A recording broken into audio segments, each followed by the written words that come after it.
यहां पे 1 करोड़ नौकरियों की बात की है, 1 करोड़, और यहां पर पहली वाली नौकरियां खत्म हो रही है, लोगों की रोजगार ही नहीं मिलता।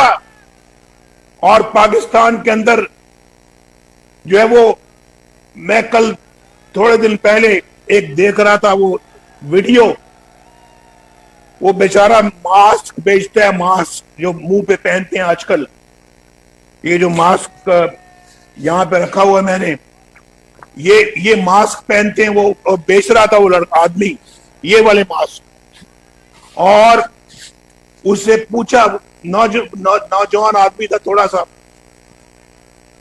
पूछा कि आप कितने पैसे कमाते हो इस मास्क से? उसने कहा जी मैं पता नहीं, शायद मुश्किल से 400-500 रुपए रोज का कमा लेता हूं।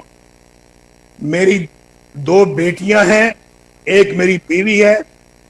मेरी बीवी को ब्लड प्रेशर रहता है और उसको शुगर भी है, और मैं खुद बीमार हूं, और मुझे नहीं समझ आती कि मैं अपने बच्चों का, बीवी का, बेटियों का पेट कैसे पालूं, उनके हाथ कैसे पीले करूंगा, और फिर मैं अपने इलाज मुआवजा कैसे कराऊंगा। ये बात करते करते उसकी आंखों से आंसू आ गए। उसको कहे मुझे समझ नहीं आती मैं किधर जाऊं। ये एक शख्स की बात नहीं है, पे उसको देखकर मेरी आंखों में आंसू आ गए। ये हजारों लाखों पाकिस्तानियों का ये हाल है, करोड़ों करोड़ों पाकिस्तानियों का ये हाल है। और यहां आए दिन नए नए प्लॉट अपने लिए अलॉट कर लेते हैं। ये जमीन, ये किसी की जागीर नहीं है, पाकिस्तान की सरजमीन। ये अगर किसी की जागीर है तो आपकी है, 22 करोड़ अवाम की है, 22 करोड़ अवाम की जागीर है, ये किसी की जागीर नहीं है। और कोई समझता है कि मैं इसके प्लॉट सारे अपने लिए हासिल कर लूं, तो भाई ये पाकिस्तान के अवाम ऐसा नहीं होने देंगे। लेकिन ऐसा हो रहा है, ऐसा हो रहा है। चंद लोग अपनी जेबें भर रहे हैं, चंद लोग अपनी तिजारियां भर रहे हैं, चंद लोग सब कुछ अपने लिए इकट्ठा कर रहे हैं, और इकट्ठा करके कोई अमेरिका लेके जा रहा है, कोई ऑस्ट्रेलिया लेके जा रहा है। आपका खून पसीने की कमाई आपकी, और वहां पर जागीरें खरीद रहे हैं। कोई पापा जॉन बना रहा है, और वो पाकिस्तान की दौलत लूट कर उधर लेके जा रहा है। भाई ये कुछ हो रहा है इस मुल्क के अंदर। हमें तो आपने निकाल दिया कि नवाज शरीफ ने अपने बेटे से तनख्वाह नहीं ली, और लिहाजा छुट्टी करो, जाओ वजारत उज़्मा की सीट से उतरो, क्योंकि तुमने तनख्वाह नहीं ली अपने बेटे से। और यहां जो आपका माल लूट कर अमेरिका में पापा जॉन खोल रहे हैं, उनका भी कोई एहतसाब होगा या नहीं होगा? बोलो, उनका भी एहतसाब होगा, और इंशाल्लाह वो एहतसाब आप करेंगे। आप, बिजली का बिल बम बन के गिरता है या नहीं गिरता? बोलो। गैस का बिल आजकल दिल पे हाथ पड़ता है या नहीं पड़ता? दुनिया में पेट्रोल सस्ता हो रहा है, और यहां पाकिस्तान में पेट्रोल महंगा हो रहा है।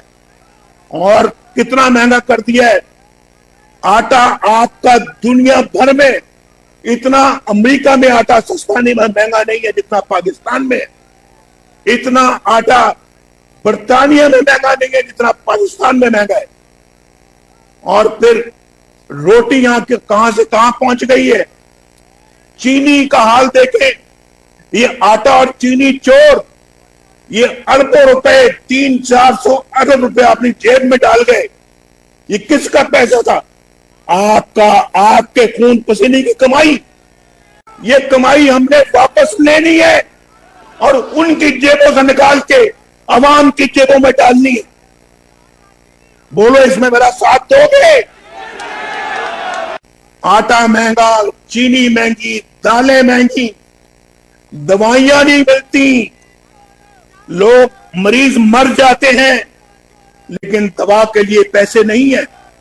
और सब्जियां देखो, जो सब्जी नवाज शरीफ के जमाने में 10 रुपए 15 रुपए किलो थी, आज 200 रुपए किलो 250 रुपए किलो तक पहुंच गई है। ने देखा, आपकी आंखों ने देखा। यानी हम जिस एक बरकत थी हमारे जमाने में, बरकत थी, बरकत अल्लाह की बरकत थी। मुल्क तेजी से आगे बढ़ रहा था, चीजें सस्ती थी, आटा दालें रोटी दवाइयां सस्ती थी, सब्जियां रोज लोग खरीद के पैसे बचाकर घर वापस आते थे, और बिजली भी सस्ती थी, गैस भी सस्ती थी। और हमारा जाना था कि चंद आइन शिकन किरदारों ने पाकिस्तान का ये हश्र कर दिया है जो आज हम देख रहे हैं। एक नालायक और अनाड़ी सिलेक्टेड वजीर आजम को 22 करोड़ अवाम की किस्मत पर लाकर बैठा दिया, और आज पूरी कौम इसका खमियाजा भुगत रही है। आज आप भी इसका खमियाजा भुगत रहे हैं। पाकिस्तान का किसी भी फ्रंट पे आप हाल देख लें, बुरा हाल हो रहा है। और जहां खुशहाली के रंग फैल रहे थे, वहां गुर्बत, बेरोजगारी और इफलास के साए गहरे हो रहे हैं। पूरी दुनिया में आज पाकिस्तान तमाशा बना दिया गया है। पूरी दुनिया में हम तमाशा बन चुके हैं। हर तबका मायूस है। और मैंने सालों पहले कहा था, आपको याद होगा, मैंने सालों पहले कहा था, बल्कि 1999 के बाद मैं मुसलसल ये कहता आ रहा हूं, और बड़ी दिलसोजी के साथ ये बात करता आ रहा हूं कि हमें अपने अमाल का जायजा लेना चाहिए, अपने घर की खबर लेनी चाहिए, अपने घर को ठीक करना चाहिए। और आज देखें क्या हो रहा है। मैंने कहा था अपने घर की खबर लेनी चाहिए, लेकिन मेरी उस बात को डॉन लीक्स का नाम दे दिया गया। मेरी हुब्बुल वतनी पर सवाल उठाकर मुझे गद्दार बना दिया गया,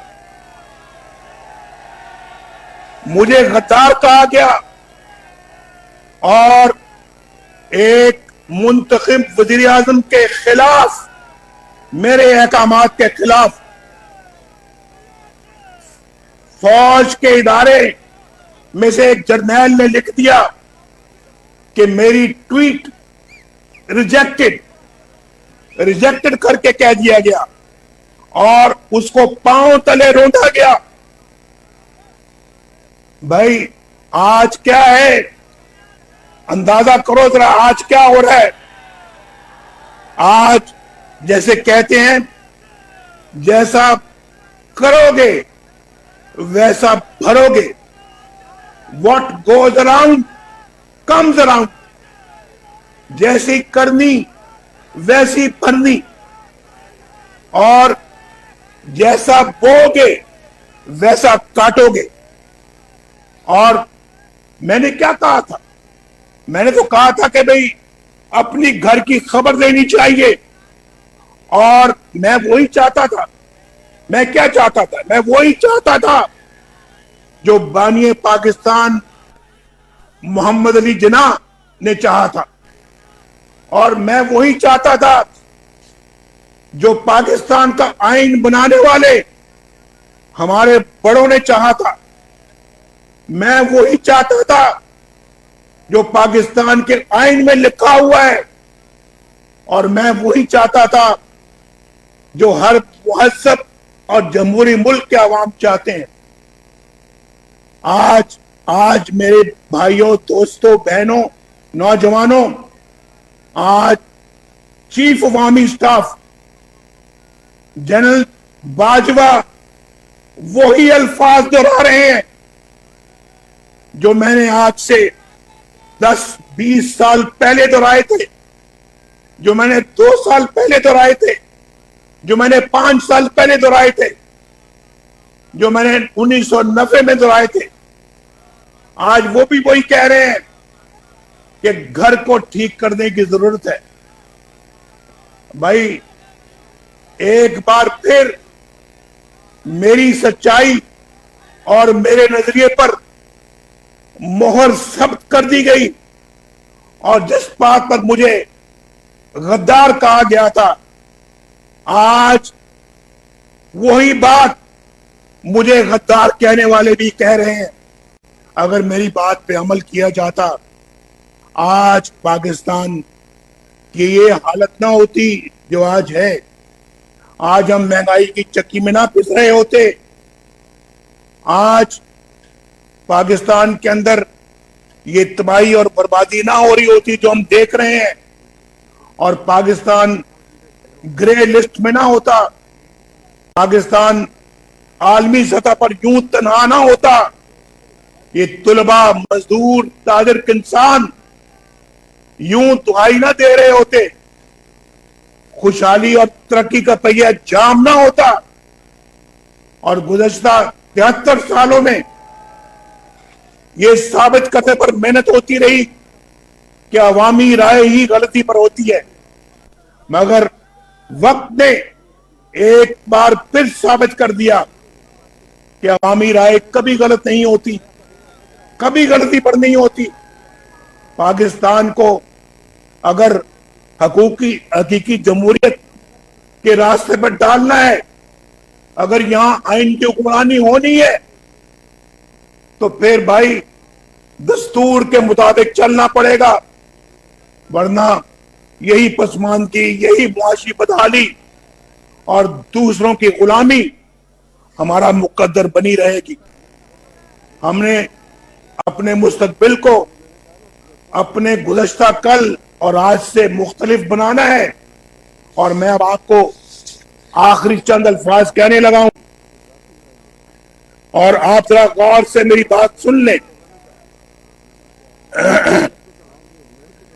हम जो ये मैंने आपसे बातें की हैं, ये मेरा नजरिया, मेरा स्टैंड, ये मेरा बयानिया और ये मेरी जद्दोजहद आपके लिए है, आपके लिए नौजवानों, आपके लिए है, इस मुल्क की आने वाली नस्लों के लिए है।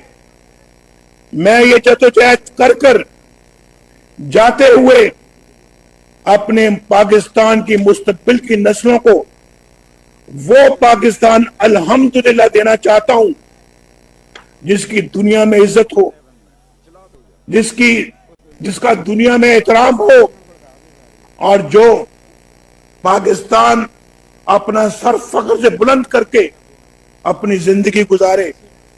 मैं ये चाहता हूं कि मेरी आज की गुफ्तगू जो मैंने आज की है, सिर्फ एक तकरीर के तौर पे नहीं होनी चाहिए, बल्कि आप इसको एक फिक्र और एक सोच समझकर अपने साथ वापस लेकर जाएं। और कोई भी जद्दोजहद जो है वो वालहाना जज्बा के बगैर और वालहाना लगन के बगैर कामयाब नहीं हो सकती। तो मैं आपसे ये कहूंगा, अपने मुल्क के लिए थोड़ी सी कुर्बानी देंगे आप? बोलो, अपने मुल्क कौम के लिए थोड़ी सी कुर्बानी देंगे आप? बोलो, हाथ उठा के मुझे जवाब दो। इस कौम के लिए और मुल्क के लिए थोड़ी सी कुर्बानी आप देंगे? ये गौर से सुने मेरे अल्फाज। जिंदगी में वो शख्स कभी कामयाब नहीं होता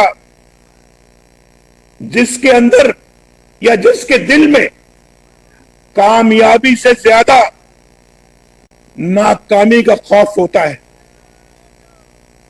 वो कभी कामयाबी नहीं होता, कभी कामयाबी नहीं पाता। वो आपने, हमने, मैंने, मरियम ने और आप सब ने बेखौफ होकर हक और सच का साथ देना है, हक और सच की जंग लड़नी है, हक और सच के चिराग रोशन कर दे और गैर आईनी ताकतों के दाग चेहरों को बेनकाब करना है। बोलो, ये मेरा पाकिस्तान है, ये आपका भी पाकिस्तान है। ये 22 करोड़ अवाम, 22 करोड़ में से 21.5 करोड़ गरीब लोग हैं, गरीब, शायद इससे भी ज्यादा। उनको कुछ नहीं मिलता। ये सिर्फ 2-4 लाख लोग जो ऊपर बैठे हुए हैं सब कुछ लूट के ले जाते हैं और अवाम के पास रहने को एक छोटी सी झुग्गी भी नहीं है।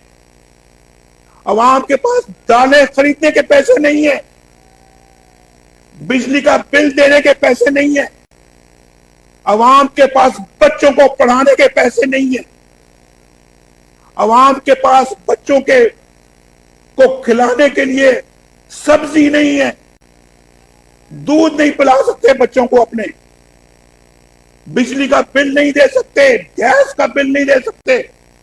और ये सरकारी फंड पर, सरकारी अखराजात पर तनख्वाहें भी लाखों में लेते हैं, गाड़ियां भी सरकारी, रिटायर होने के बाद भी पेंशनें भी लाखों में, प्लॉट भी एक एक नहीं बेशुमार प्लॉट, उनको बेचकर करोड़पति अरबपति बनते हैं और आप गरीब लोग भूखे बच्चों के साथ सोते हैं। ये सब कुछ तब्दील करना है हमने, इंशाअल्लाह कर रहे थे हम तब्दील कर रहे थे, हमें टांगे खींच कर हमारी उतार दिया गया। लेकिन खुदा से वादा करो, अपने अल्लाह से, हम इंशाअल्लाह इसको तब्दील करके रहेंगे। ये दिन बदलेंगे इंशाअल्लाह, हम इसके लिए मैदान में निकलेंगे, हक और सच का सामना करेंगे, हक और सच को बुलंद करेंगे, कुर्बानी देंगे और इस मुल्क को बदलेंगे। ये वोट चोरी को बदलेंगे, वोट को इज्जत देंगे इंशाअल्लाह। बोलो मेरे साथ हो तो मेरे साथ हाथ खड़ा करके वादा करो। नौजवानों, आपको दुनिया देख रही है, आपको लोग देख रहे हैं इस वक्त, दुनिया की नजरें आप पर हैं, पाकिस्तान नजरें आज आप पर हैं कि आप यहां से क्या फैसला। बोलो, नवाज शरीफ ने जो कहा है वो सब मंजूर है? अगर मंजूर है तो इंशाअल्लाह फिर निकलना मेरे साथ आपने। मरियम भी इंशाअल्लाह आपके शाना बिशाना निकलेगी और इसको, ये इसलिए इसको कहते हैं कि मरियम को हम अपना जो है ना, वी विल स्मैश हर, यानी इसको खत्म कर देंगे। ये इंशाअल्लाह खुद खत्म हो जाएंगे अल्लाह के फजल करम से। ये हम में से या मरियम को या आपको किसी को खत्म नहीं कर सकते। ये ईमान खुदा पे है या नहीं है? बोलो हाथ उठा के, आपका ये ईमान अपने अल्लाह पर है या नहीं? आवाज में आवाज दो यार, आवाज दो, हाँ में आवाज दो।